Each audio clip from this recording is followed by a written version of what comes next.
I know this place. Welcome to the smoke. They have a different way of doing things. I'm going to start with the most important question up front.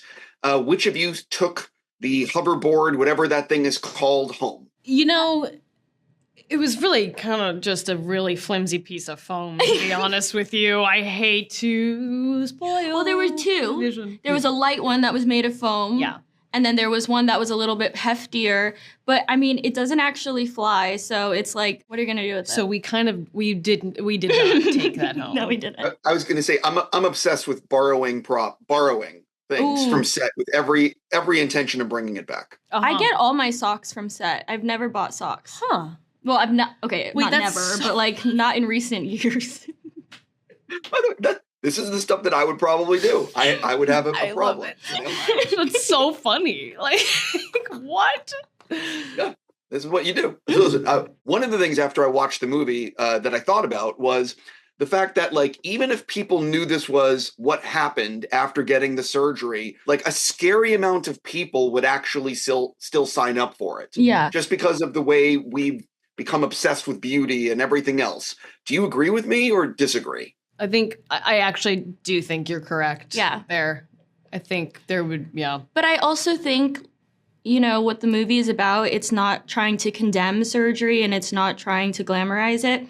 Yes, obviously there is a major side effect, I guess you could say, from the surgery. But at the end of the day, it's about choice. And if that's someone's choice and they're like fully aware of what comes with it, the good and bad, and they still want to do it, then it's like, it's your life. Boom. Like, yes. Mic drop. Okay, Brianne. I read the talking points. I think I word for word just But by the way, what's funny is I'm not even going to go into it. I have a lot of actor friends. I'm not even going to bring up stuff about before doing interviews. Right. Joey, Yes. you were an executive producer on this, and you've been working on this for a while. What is it about this material that actually said, like, I want to be a part of this and I want to put my name on this? I first read the Uglies book series when I was 11, and it just, like, I had these huge dreams to one day be able to be old enough to play Tally Youngblood, if that could ever be possible one day. I loved these books so much, and they meant so much to me. Cut to years and years later, not only am I old enough, but I'm actually playing Tally, who's like 16, when I was like 22, which was so crazy. These books have meant so much to me ever since I was a kid. And so being able to see it through all the way up to now, it's such an amazing feeling to be able to see something that I had always wanted to do when I was younger, and to be able to kind of like really nod to my childhood self and say, you did that. You got to play Tally Youngblood. For both of you. So you see the shooting schedule in front of you. What's the day you have circled in terms of, I cannot wait to film this? And is there any day circled in terms of, how the F are we going to film this? Yes to both. Yes to both.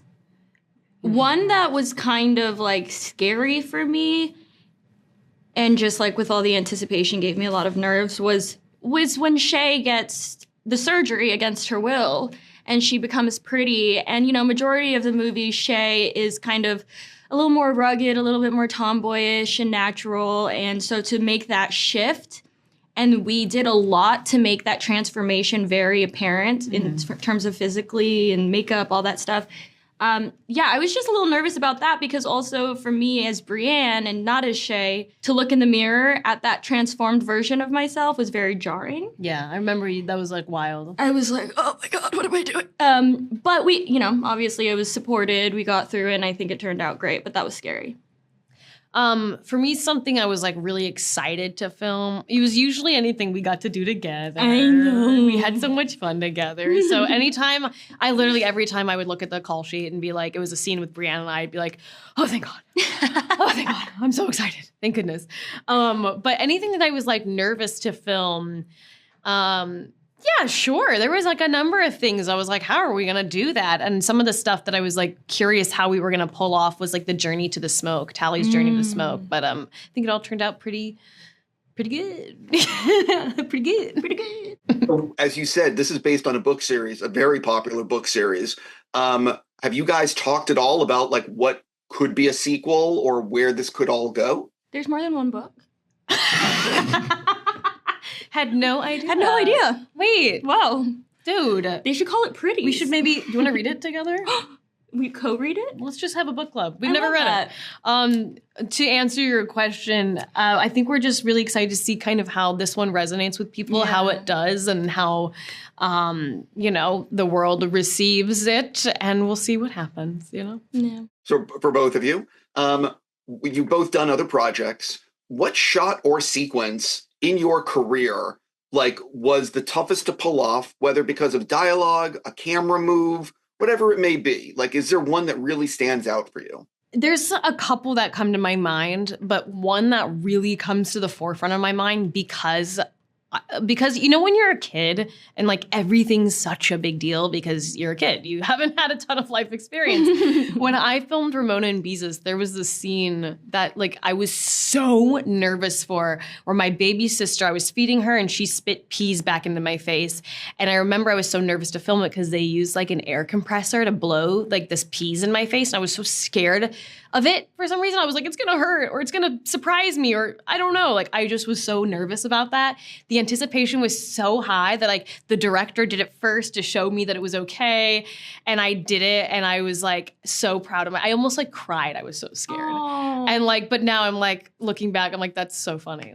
It was That's so it just cute, felt though. How old were you? I was during- 9. I mean, So it understandably. it felt like the weight of the world was Yeah. on my shoulders. By the way, Ramona and Beezus, legendary movie.